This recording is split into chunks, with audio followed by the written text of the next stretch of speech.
La grande hémorragie des médecins du public vers le privé touche-t-elle la région? Et est-ce la fin des tensions au centre-ville de Rouyn-Noranda? Voici les questions qu'on s'est posées pour vous.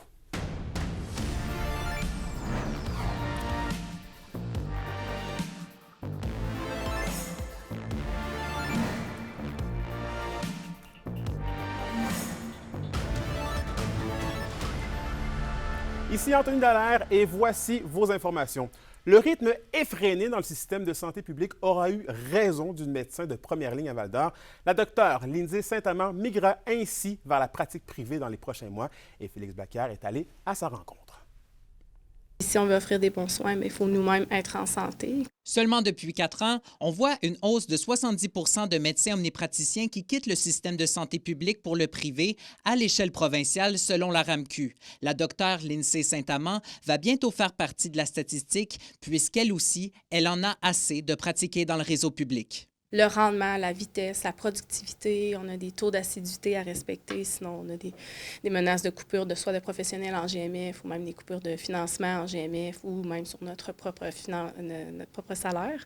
Dr Saint-Amand a commencé à pratiquer il y a 12 ans et elle voit les conditions de travail se dégrader depuis. Plus de pression, de coercition, de règles à respecter, de rendement à produire, contrairement à mon début de pratique en 2012 où est-ce que j'avais plus de temps de qualité avec mes patients au bureau pour faire une meilleure médecine. Maintenant, on est comme dans la vitesse, le débit, la productivité, le rendement de pourcentage. Ainsi, la praticienne compte ouvrir sa clinique privée en septembre de l'an prochain. J'avais un peu négligé ma famille, mes enfants, mon conjoint pour le travail. Puis l'arrivée du deuxième enfant m'a vraiment ramené à ces valeurs-là, puis l'équilibre, puis moi en tant que personne aussi. Ce dont la docteure Saint-Amand parle est familier au président de l'Association des médecins omnipraticiens du Nord-Ouest, Jean-François Verville. Elle n'est pas la seule, selon lui, et le phénomène s'étendrait même au-delà de la profession de médecin.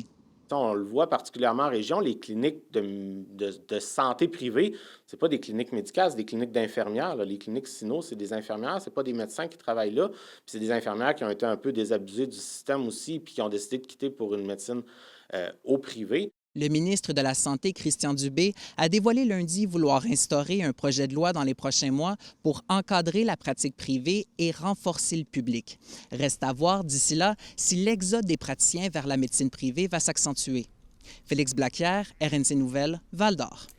Faisons maintenant le point sur l'itinérance à Rouyn-Noranda. Différents partenaires se sont réunis hier soir pour inaugurer le nouveau centre de jour de la Maison du Soleil Levant et Alexandre Cabana était sur place.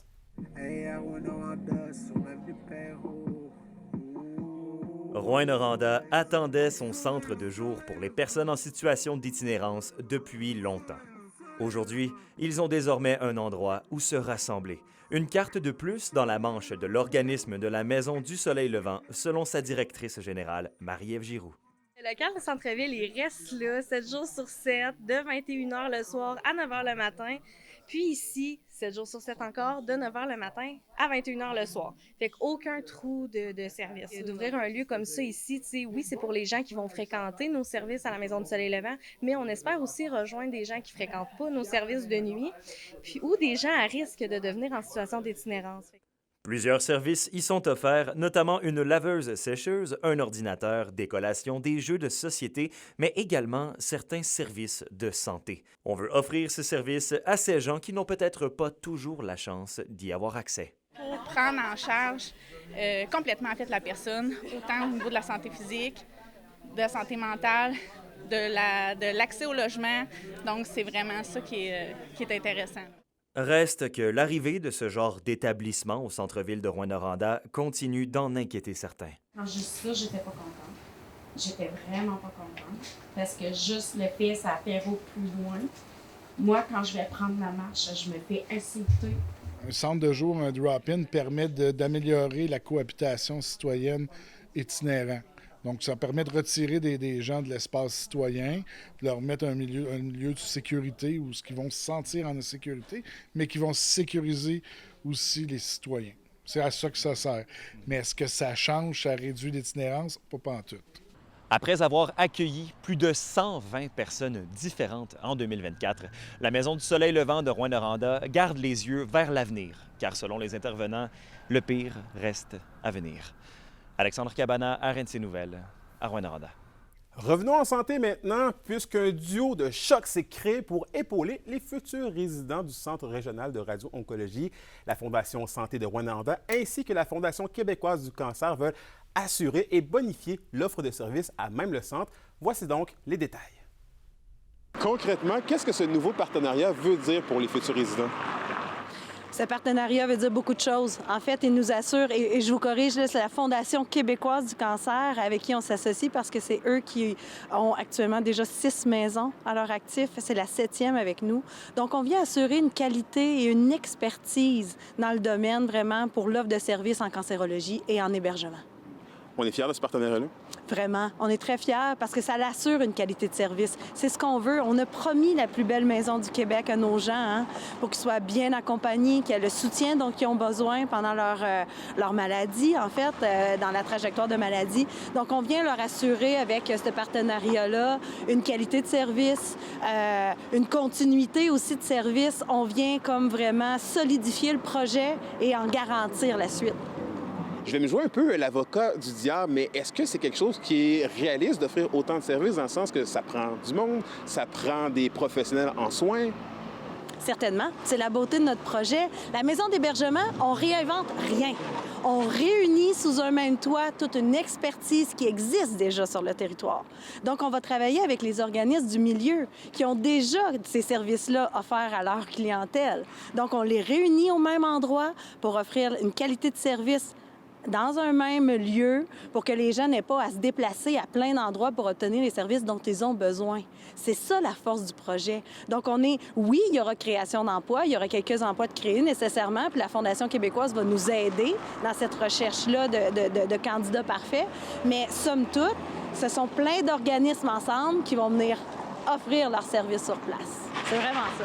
Donc, on utilise les outils qu'on a déjà, en fait. Exactement. C'est là la beauté d'une collaboration. C'est ça, un vrai partenariat. C'est ça, mettre les forces vives ensemble, en commun, pour le meilleur des usagers. Pouvez-vous nous faire un bilan là, de la campagne de financement ainsi que des travaux actuels? Ça va bien. La campagne de financement, on lâche pas. On est à 7 millions de l'objectif de 10. Donc, et comme vous voyez, comme vous le constatez dans les images aujourd'hui, on est bien avancé dans la construction, mais là, on a vraiment besoin du dernier soutien de la communauté pour atteindre le 10 millions, terminer cette construction-là et enfin livrer la maison pour l'été 2025. C'est vraiment l'objectif. Merci beaucoup. Merci à vous. Et au culturel, l'humoriste Joe Cormier est en tournée dans la région pour présenter son spectacle Animal. Il invite les spectateurs à oublier les tracas du quotidien et à redevenir animal l'instant d'1h30. Il était à Amos hier soir et sera à la salle Desjardins de la Sarre ce soir. Et vous pourrez le voir à Val-d'Or, Ville-Marie et Rouyn-Noranda au courant de la semaine. Les Forestiers d'Amos dévoilent les joueurs par excellence du mois d'octobre. Ce sont Jean-Simon Marcil, Benjamin Corso et Jérémy Jarret.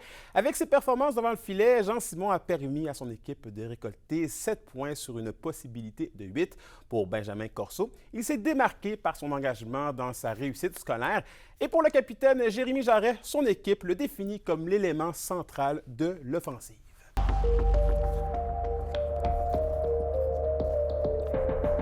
Et à la météo de l'Abitibi-Témiscamingue pour ce soir et cette nuit, c'est des nuages avec un peu de neige pour l'Abitibi.